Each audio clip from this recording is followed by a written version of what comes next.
welcome to the Sanctuary, a safe space to speak from the heart. I'm your host, Israel, and my guest today is the founder and CEO of Kraft, Ingrid Deon. Thanks for coming to the Sanctuary today, Ingrid. Oh, thanks for having me. This is super exciting. How's your day been? Good. I just onboarded a new team member today, so that was super Oh, fun. okay. So, you know, in I was having a discussion with my friend over the weekend, and we're talking about the pandemic has brought a lot of not very good things, but on the other side, it has also brought some really good things. It has, I guess, it's like we are being put right by the fire, and you either become like you're hardened by it or you melt, one of the Yeah, two. So true. so yeah, first off, congratulations on onboarding presence, because that's Thank mean you. you are handling more than you could before, so you needed to bring someone on. That's right. That's great. Expansion is good, but let's go back to the beginning. Like, what were you doing before Wordcrafts? I wore a lot of different hats.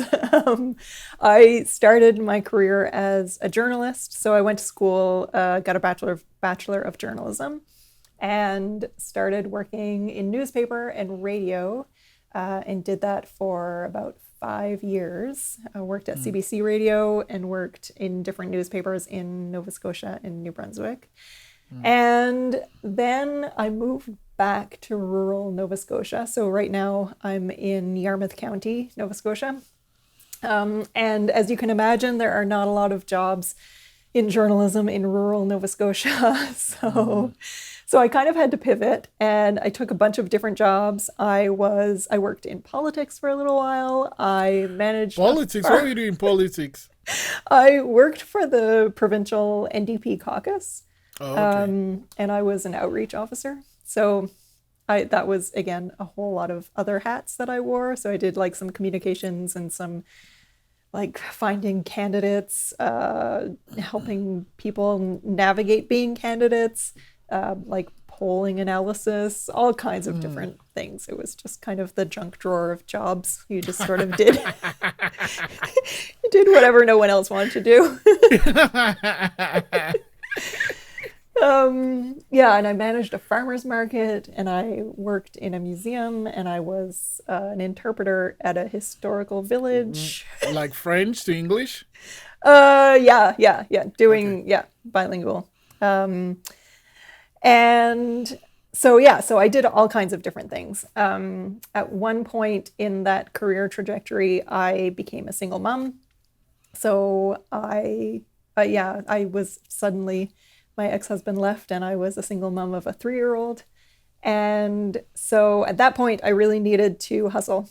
And so I was working at a museum at the time. Wait, you weren't Uh, hustling before? I was definitely hustling before, but I had to hustle even more. Oh, okay. All right. Okay. Like, That's what? funny. Like, yeah. Yeah. Oh, I was definitely hustling. I always did something, but yeah, Mm, I had to like wear more than one hat at the same mm. time.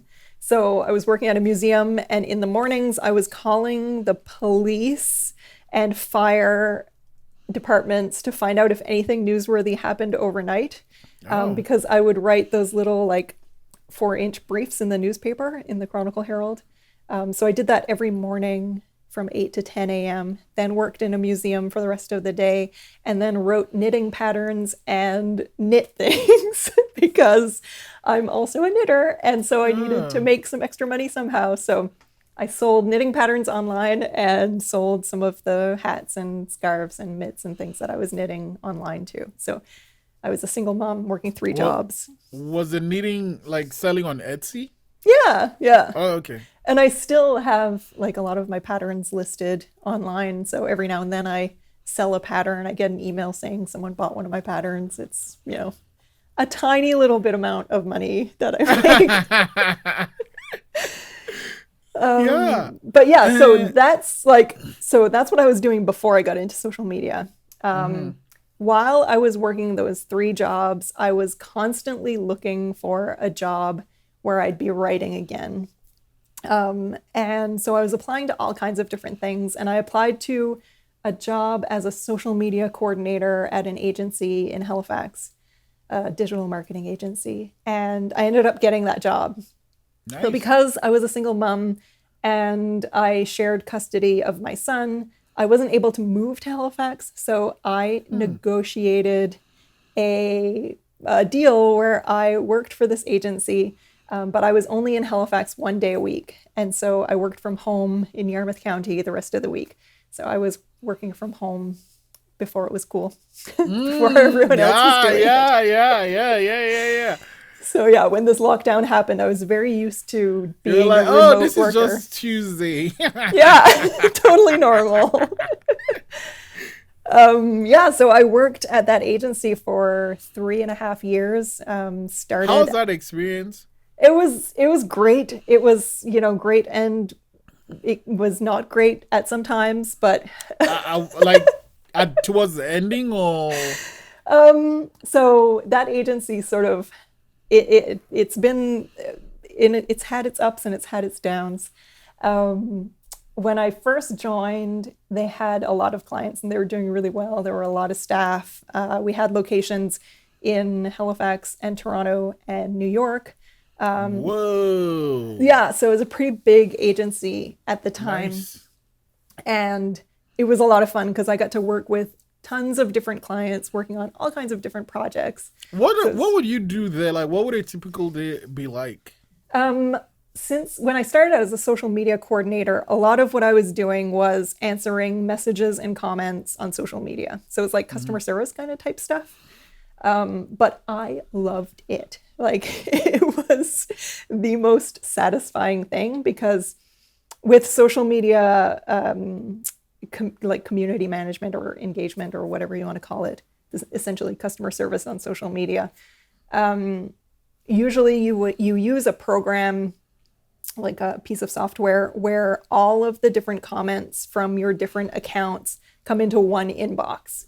So it makes it Oh, more efficient to manage. yeah.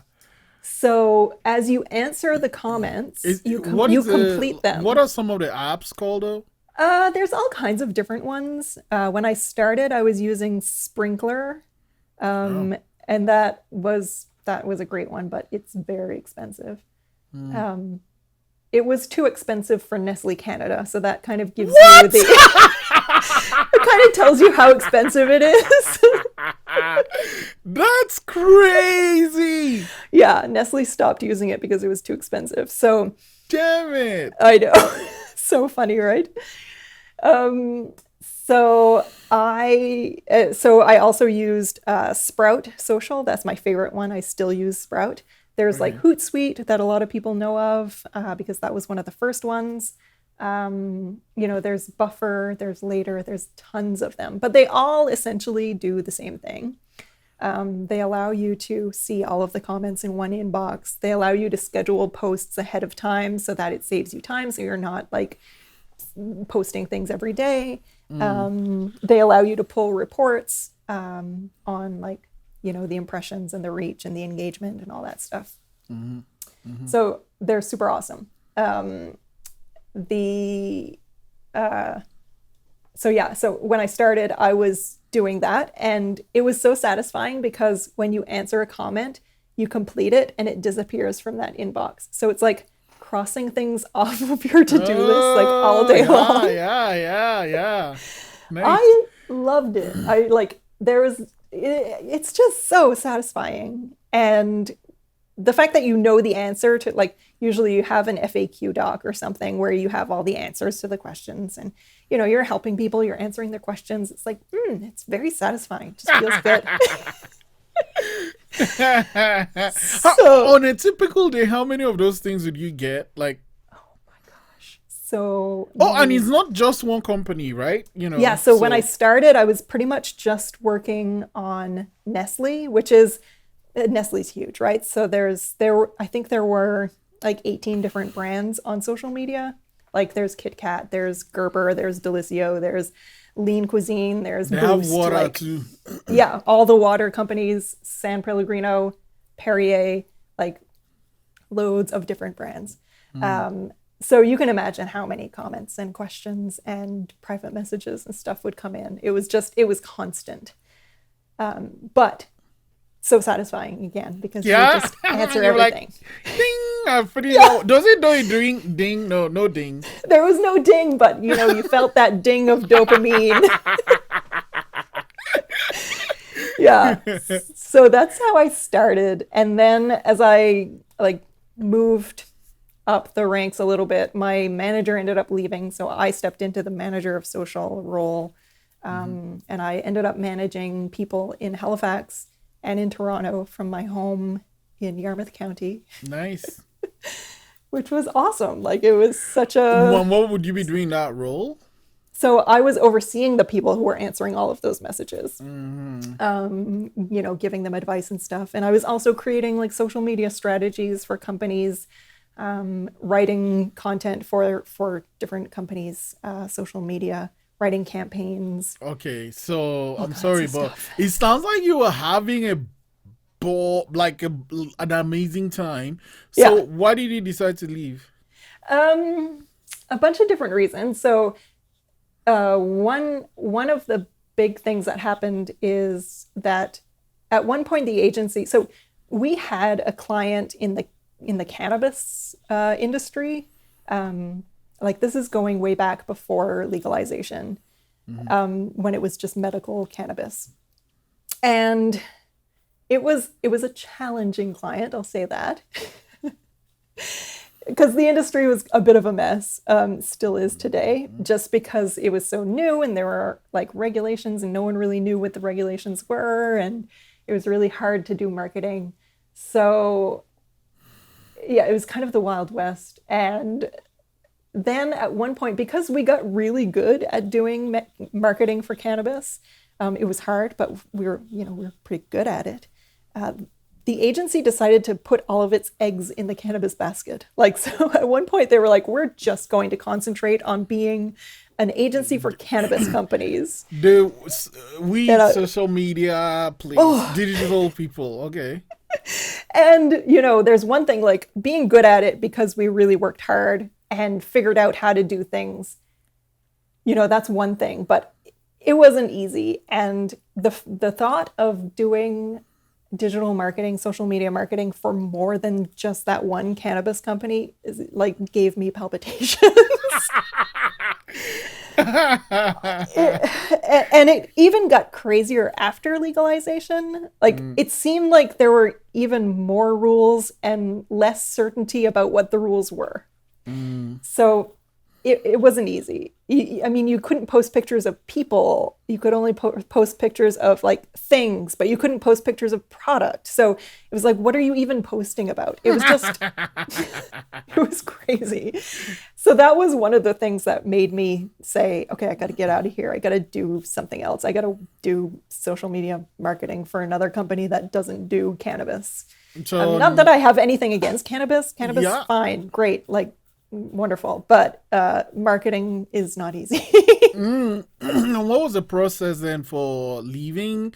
Like, did you, so I call this monkey buying, where you kind of have your hand on one bar and then you stretch to hold the next bar, and then you don't leave this bar until, you actually have a footing before you let go. Was that kind of what happened there? Yeah. There were a bunch of things going on there. So I sort of like decided that I was probably going to start looking for other work. There were a bunch of other people who were leaving at the same time. So some of my favorite people who were working at the agency were leaving. That was another reason. Another reason was that women weren't treated that great there. So No way. as a woman, you were definitely being paid less than men. Huh. And I know it's people say like, oh, yeah, there's equal pay now. It's totally not true. It's something that people don't talk a lot about. But as you asked other people, like, how much are you making or whatever, and if you saw people's contracts and stuff, became very obvious that women made a lot less than men. I was managing up to 12 people at the time, and I made $40,000 a year. So it was not a lot of money. Although it's funny because I was used to being poor. So, Right. as I talked about, I was hustling. I was working 3 jobs to try and support myself and my son. At that time, I was making under $30,000 a year. Like I was literally a single mother living under the poverty line. So when I got a job that made more than $30,000 a year, I was just happy to be over the poverty line. But as things progressed, I found out, that I was definitely being underpaid, even though I was happy with how much I was being paid because I was able to pay my bills and I had a little bit of extra. I was able to, do a little bit of traveling, not far, but, with my son. And so I thought I was doing well, but then other people were saying, yeah, if you're managing 10 to 12 people in 2 different cities, you should be making more than that. So yeah, those were a bunch of the reasons that I decided to leave. So I started looking for work elsewhere. And, it was hard because I, again, couldn't really move away. I had to find a job where they would allow me to work remotely. And today, like 2 years later, It's not a, everyone's working remotely. So it would not be hard for me to find a job right now. But then yeah. there were companies, as soon as I said, I can't leave Yarmouth County, I can't move away because my son, I share custody. They would say, yeah, we're not hiring someone who's working remotely. And it would just end, even though I had all of this great experience. So that was tough. So I ended up finding a job being a social media manager for Manulife Bank and worked for them exclusively for about 6 months and then started my own job, my own company. Okay, so like you did a 6 months while still there. No, so that I left the agency and worked for Manulife Bank Oh, solely for oh, six oh, like months. in and so Manulife was the one company that was okay with you working from Yama. Yes, yeah, because they're a digital bank, which was great. So pretty much everyone already worked remotely. It was awesome. So all of my Nice, coworkers were in Waterloo, and I was in Yarmouth County. nice. Yeah, So so you did as that for I 6 months, then why did you decide to now start your thing? so as I was working for Manulife Bank, I was doing that monkey bar thing where Yeah. I I started taking on a few clients on the side, Mm-hmm. and one of my big wins was when I left the agency, started working for Manulife Bank. Few months into that, I ended up talking to Nestle, who, as you'll remember, they were my big client at the agency. Mm-hmm. And, they asked me to do some work on the side for them. So I took them on as like a freelance client Okay, pause. So like they liked you better than the than the thing, the agency. entity itself. Well, I mean, I had been working with them for the entire time, the entire like 3.5 years that I was with the agency. I was the constant. Like, I was working on Nestle that entire time. And I helped them hire people internally. I helped them train people. I did whatever they wanted me to do. I did live chat on their website, like answering the live chat comments in English and French because I'm bilingual. So I did that for a few months, like for 8 hours a day, just answering people's comments on live chat because Wow. they wanted to try it out as an experiment. So they liked me because I did whatever they wanted. So when I left the agency, there wasn't really anyone at the agency who was me, I guess. I don't know. And they were like, "Oh, where is Ingrid?" Yeah. Yeah. Not everyone's, willing to do whatever Mm, it takes. yeah. But yeah, I don't know. I guess that's just how I am. So they came to me and asked me if I would keep doing some freelance work for them. So I said Mm-hmm. yes. And so I kind of had to start a freelance company. I didn't know that I would eventually like quit my job and do this full time. So Mm-hmm. I, made a company and put a name to it, Wordcraft, sure, and took on Nestle as a client and had like another little a little music label, record label, and book publishing company as a client. Okay. And then I was approached by Cove Kombucha to help them with social media. So as my side projects were growing, I didn't really have time for a full-time job. And that's when I told Manulife Bank that I was leaving. So I wasn't there for very long, but just 6 months. But when I told them that I was leaving, I said, I'm leaving, I'm going to start my own business. I've loved working for you, but it's time for me to focus full time on my own business. And they said, well, if you're starting a business, can we be your client? So I was like, sure. So I started my business with Nestlé Canada, Manulife Bank, also a national company, and Cove Kombucha and this Maritimes Music as my clients. So and it's like pretty in awesome. those early days of Wordcraft, leaving Manulife and starting your stuff, you had to do everything yourself, right? Yeah, How's everything. that? That was one thing that I was worried about because, at the agency, there were account managers and they did all of the back and forth communication with the clients. And there were designers who did all of the imagery and everything. And there were people who just bought ads. And there were people who just created reports. Like, there were people for every different job. But when I started my own business, I had all of those hats. And You had to be all the people. yes. And you'll remember, I have worn many hats before. So Yeah. so it wasn't a huge stretch, but I was a little worried because I didn't know, I'm great at doing the social media management and doing the writing, but can I do the rest of it? I don't know. So kind of had to learn pretty fast. And I guess, I feel like I did an okay job at it. But now that I'm growing even more and getting more and more clients, I think I'm at 12 clients now. So I now have a full-time employee, which is amazing, and an intern who's part-time. I just had an intern who finished her internship on Friday and one who started today. So it's exciting. So, like, who does what in Wordcraft? Ooh. So I do all of the strategy, like the big thinking.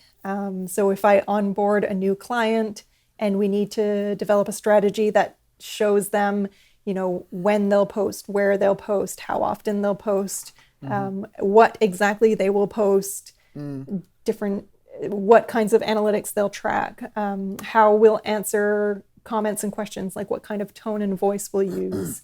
All of that stuff. So I work on those things. I also develop the content plans. So usually we create a month's worth of content at a time. So all of the posts for that client.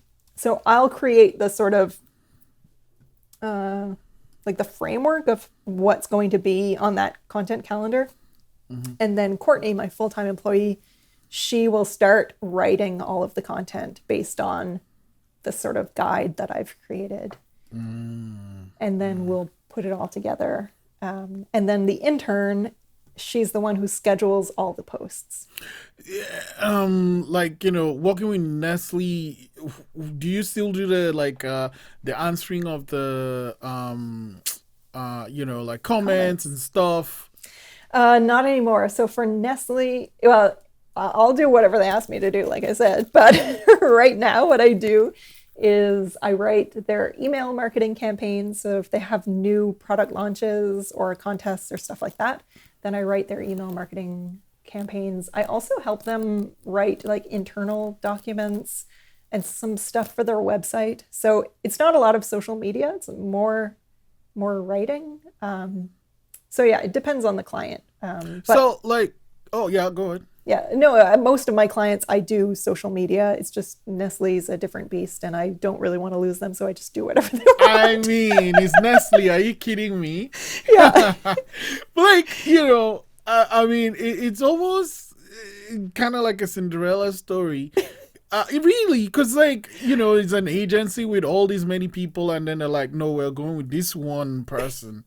That's like amazing. Like you did something very, very right while you were there for them to stick with Apparently. you. Yeah, yeah. So it makes me think though, when it comes to writing like copy and stuff, what's your approach to that?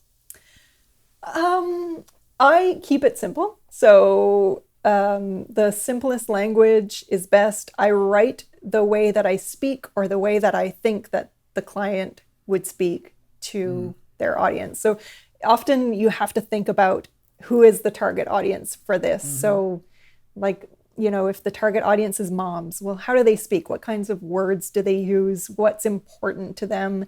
mm, And that's how I end up writing. So mm, you're always, whenever you're doing social media, no matter what it is, like whether you're deciding where you should post or how often you should post or what you should post, you always have to think about that target audience. Who are we trying to attract? mm-hmm. Because they want to see themselves reflected in that social media. Like they want to be able to identify with it. So Mm-hmm. you really have to think about who they are, who you're Oh. attracting. Yeah.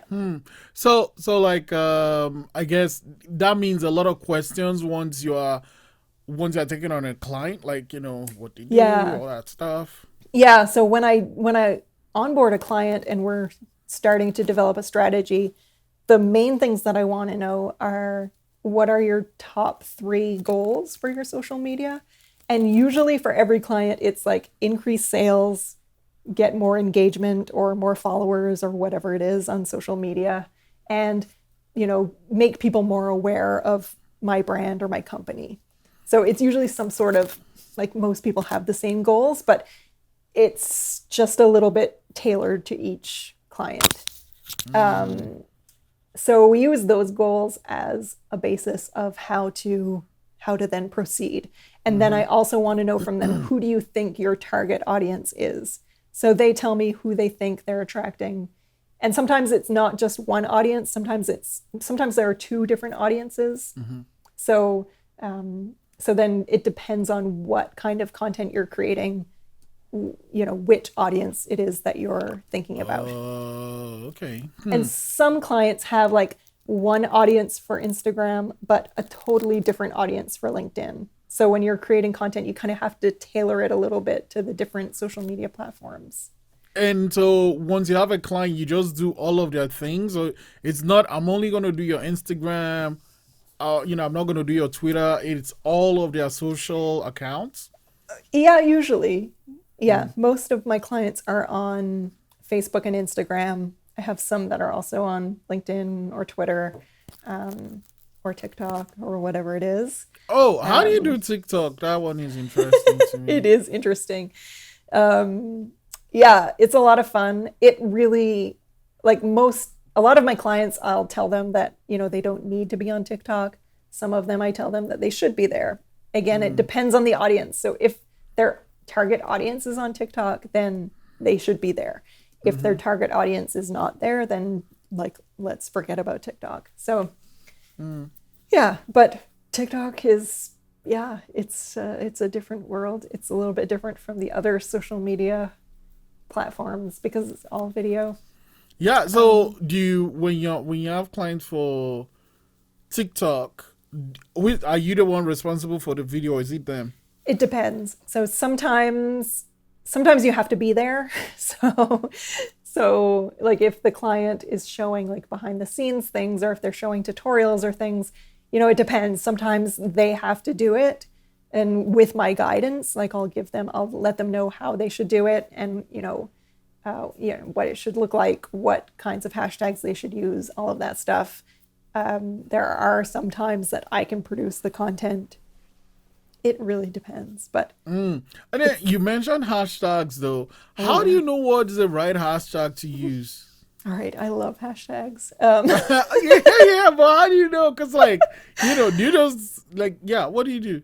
Okay, a bunch of different things. So for Instagram, you should use a mix of hashtags that are like location specific. So maybe like hashtag Halifax or whatever it is.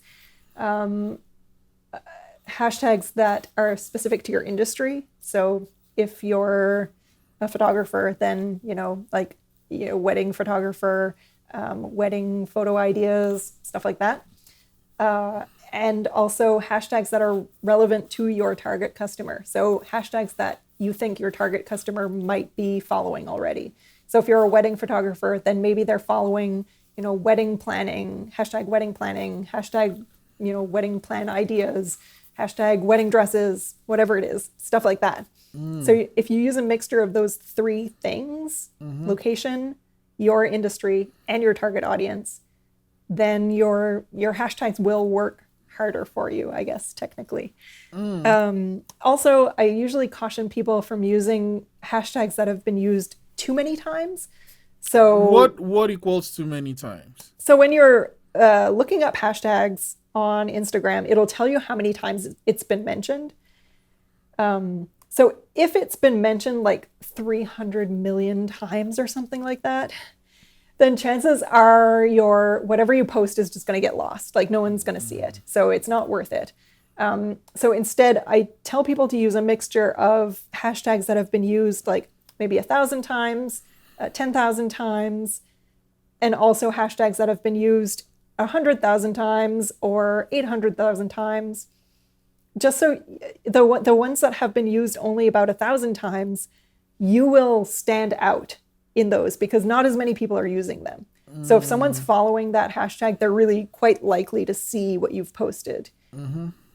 The ones that have been used like 800,000 times, you will appear at the top right away, but you'll disappear pretty fast. So you'll get a lot of use for it right away, and a lot of people might see it that way, but it's not going to last a long time for you. Whereas if you use a hashtag that has only been used 1,000 times, you're going to stay at the recent on the recent page of that hashtag for longer. Does that make sense? Excuse me. So here's one though. When you see people follow hashtags, like how do you do that? Like I didn't know this was a thing. Oh yeah. So if there's a hashtag that you're really interested in, like say you're a bride and you're planning a wedding and you want to follow the hashtag, wedding planning, you can search up that hashtag, and there's, when you look at the different results for that hashtag, you can follow it. There's a button. Oh, and then that's what's going to be showing on your thing, on your... Yeah, in your timeline, you will see every now and then you'll see something that's like hashtag wedding planning. It's a post that will show up in your timeline. Oh, so it's almost like you're following a friend, but the friend is now the hashtag. Yeah, so you can follow like industries or ideas or gotcha. Whatever it is. I didn't know that. Okay, well, so Instagram. I mean, I think I already know the answer to this, but I'll ask anyway. Instagram, Facebook, Twitter, all these different things. Which one should like a company or a brand focus on? Well, so like I said, it's all about your audience. If your audience is there, then you should be there. That being said, like Facebook has the widest audience, so the most people are on Facebook. It's got the biggest audience. So if you want to hit as many people as possible, Facebook might be your place. Instagram has a very wide audience as well. And so does TikTok. TikTok is climbing up there. Like it's becoming one of the biggest platforms. So it's good to experiment with it for sure. Twitter is falling to the bottom. So unless you're a celebrity or a sports player of some kind or a politician or in news or something like that, then Twitter is usually not the place for you just because it's really declining in usage. It's the graveyard. It's not the graveyard, but like... kind of is. But like, yeah, because to me though, I think I'm just partial to Instagram because I'm visually inclined, and TikTok, I don't know. I don't even know what is happening there most of the time. Like, what am I I know watching? people our age is like it's a bit of a mystery. Yeah. And yeah, so I don't really use Twitter much. I mean, like, I don't know. Anyway. I'm the same way. I prefer Instagram. Instagram's my favorite, and LinkedIn as well, which is kind of funny because LinkedIn seems like it might be a little bit of a boring place because it's the like professional networking place. But if you have a business where you're selling to other businesses, like I am, a Mm. B2B business, then LinkedIn is the place. Like it is great. You can get loads of engagement and leads. Like I will have people contacting me, sending me messages who are work for companies that want to work with me. Like it's how I Mm. get customers is through Mm. LinkedIn.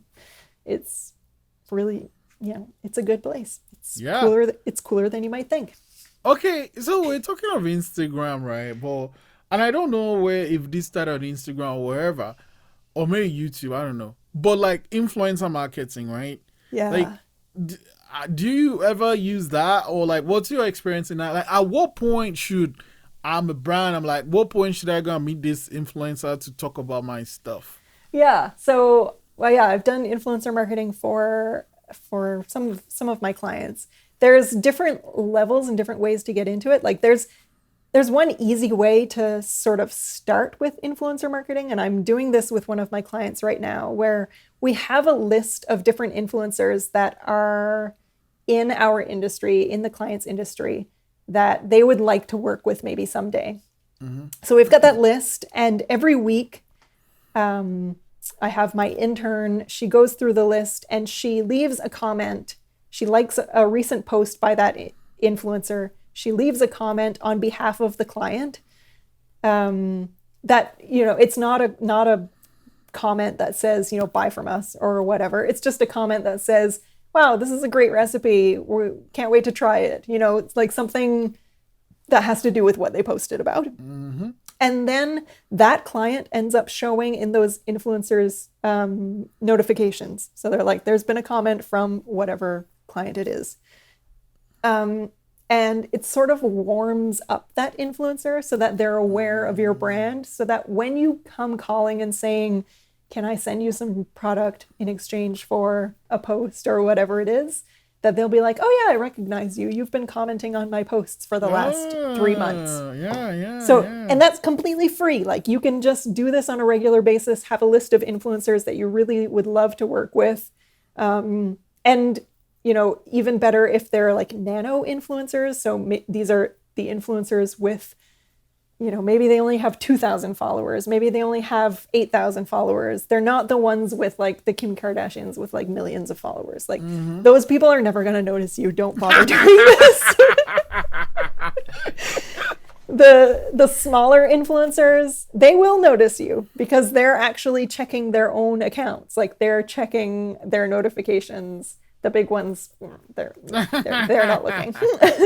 They either have a team of people or they're just not looking at all. Yeah. So that's a free way of sort of getting into influencer marketing. Mm-hmm. But then once you want to actually like spend some cash, and when we're talking about cash, I can't even tell you how much it's going to cost Yeah, because that's what I was gonna say. Yeah. there's no price tags. Like Yeah. I wish there were. I wish you knew how much you had to pay an influencer. Exactly. But like no one knows. It's you negotiate, and you don't know where to start. You don't know if you're going to offend them or if you're going to be spending too much. It's such a weird thing. Like it's a bit of a mystery. So usually I would create a budget and just see if influencers are into that budget. That's all I can say. But you really have to check your influencers, like do some background checks on them. Because I worked with a company. So one of my clients, actually, it was Manulife Bank. They worked with an external agency that that helped them do the influencer marketing. Mm-hmm. So this other agency chose the influencers or recommended different influencers for Manulife Bank to work with. And no one really checked those people overly well. it ended up a few months later. One of them he was he was a member of some like alt-right Facebook group or something. Yeah. No. Yeah, it was bad. Oh my But God. no one had checked. I mean, he was in that group under a different name, so it would have been kind of hard to check anyways. But Mm-hmm. the media ended up finding out, and he was an influencer. And so they had, like, the media had called out all of these different companies that had worked with him. Anyways, we were one of them. So that was pretty bad. Oh boy. So do your checks. Check as much as you can. Like, if you think you're done checking, keep checking. But like, what would you check? Like, so you go with the It's person's name and like kind of scrub. Also, how far back should you go though? Because I'm of these things where someone now gets a job in 2021 and they're like, oh, in 2016 you said something, and yeah, I you know. don't have I that job know. anymore. Yeah, I don't know if there's any rule. It's just like you got to try and find as much as you can and just make sure that these people they align with your company's values essentially. But yeah, it can get messy if you find something or if the media finds something out later and then calls you out for working with them. So yeah, it's essentially like Googling their name. I mean, if we had Googled this person's name, we would not have found this alt-right group because he was under another name. I'm not even sure how the media found out.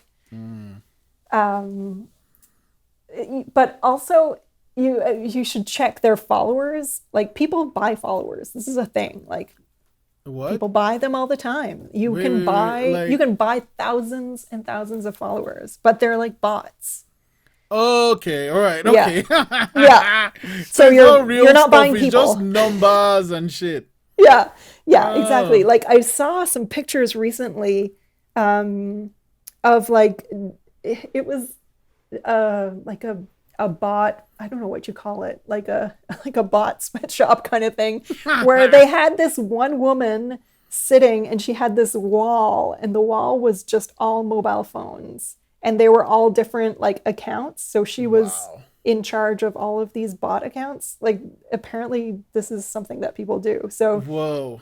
you could buy like all of the followers that she had on her wall, but That's they're bot crazy. accounts. I know, it's crazy. Social media. Wow. Because But then, I'd say, I have 20,000 people, but then maybe 10,000 of them are not real, or even more is not real. yeah, and But you can because you pay me higher at 20,000 than you'd pay me at 1,000. So, exactly. Yeah. So that's why people buy followers, because they hopefully can get more from companies and brands that work with them. But if the brands just look at their list of followers and you see a whole bunch of accounts that maybe have 0 posts,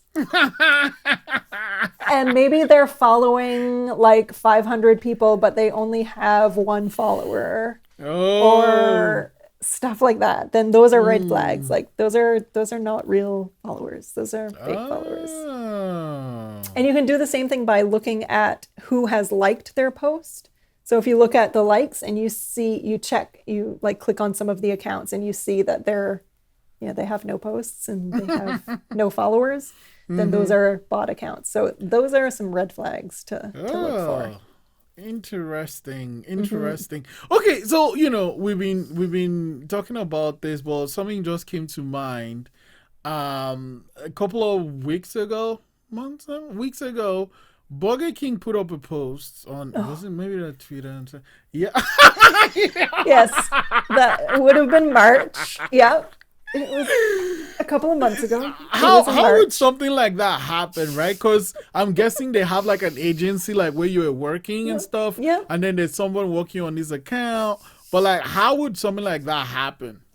All right. So yeah, this was the Burger King International Women's Day post on March 8th. I'm not sure if it's still up there or if they took it down, but I would suspect that they took it down. Anyways, it was a post that said that women belong in the kitchen. So that was what they posted for International Women's Day, which seems super, super out of touch. but it was part of a campaign where they said that more women should be, like more female chefs should be in kitchens. Oh man. I know when I saw it, I cringed because like I get where they were going with it, but by using something that's like clickbaity for International Women's Day is very tone deaf. So it did not go over well. And yes, it was created by an agency called like David of Miami or David Miami or something. It's an agency run by men. I'm just going to say it. So obvious. But yeah, I don't know. Someone thought that was a good idea to like, because it got a lot of attention. Yeah, but not but not the type of attention they wanted though. So No, not at all. And yeah. it was just like, yeah, it was done. I just thought it was like quite insensitive the way it was done. But yeah, they totally hired an agency. They paid that agency, I'm sure, a lot of money to come up with that campaign. And I'm not sure how it was approved, but it was somehow. And these things happen. Like people will approve things and then it goes live and you shake your head. You're like, how did that get out? Like, they should put checks and checks in place. Because, like, once it's out there, right? And even if you delete it, someone took a screenshot of it. So, Absolutely. Guaranteed. yeah. Guaranteed. Yeah, you Yeah. can't delete anything. So, okay. I mean, I've taken so much of your time, but I'm going to let you go on this, though. You went from like, okay, I have to do this thing because like I'm alone, me, my son, like, I have to, and now you are like at a more steady pace, definitely a better place than you a couple of years ago. What are some things you have in plan on like plans you have for the future of Worldcraft? Well, I plan to keep expanding. Like, I would love to build this into an agency, into a social media marketing agency. Right now, I mean, it's almost there. Like, I don't know. I don't know when I'll think I'm no longer just like a small business to like an agency. I'm not really sure.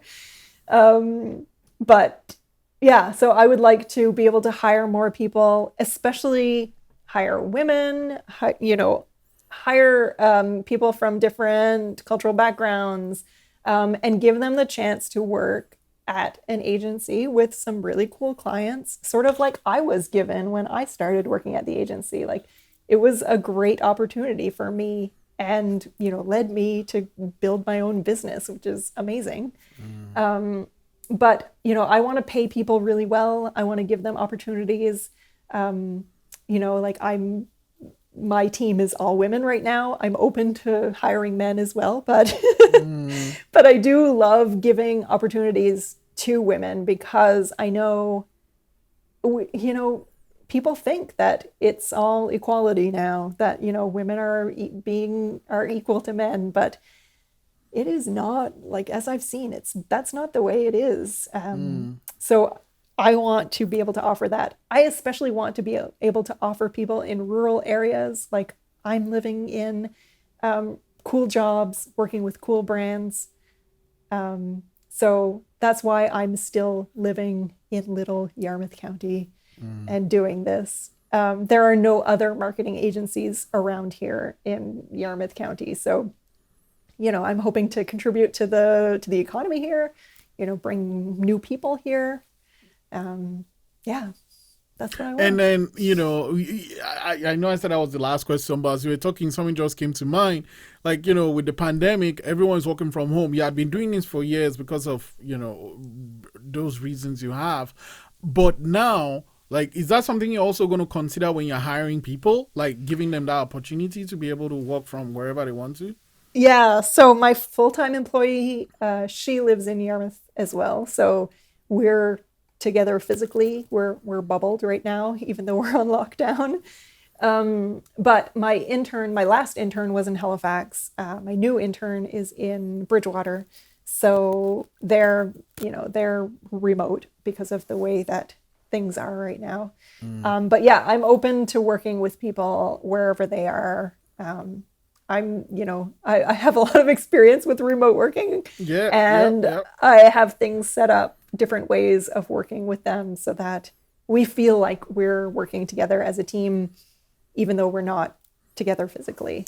Um, yeah. Oh man, Ingrid, it's always great talking to you, and you always have this way of making me laugh and giving it to me just like it is. So I'm gonna go check out some hashtags to follow because I didn't know that was a thing. Yeah. And glad to hear that Warcraft is becoming kind of where you want it to go, and I can't wait to see how big Warcraft will get to. Just don't do anything with the cannabis industry. I'm not gonna say never, but I can guarantee that I will not become a cannabis marketing agency. Like, I will not specialize in cannabis, Yeah, but yeah, I'm not gonna say gotcha. no to any clients. We'll see Yeah. what happens. Okay, thank you so much, Ingrid. Thank you.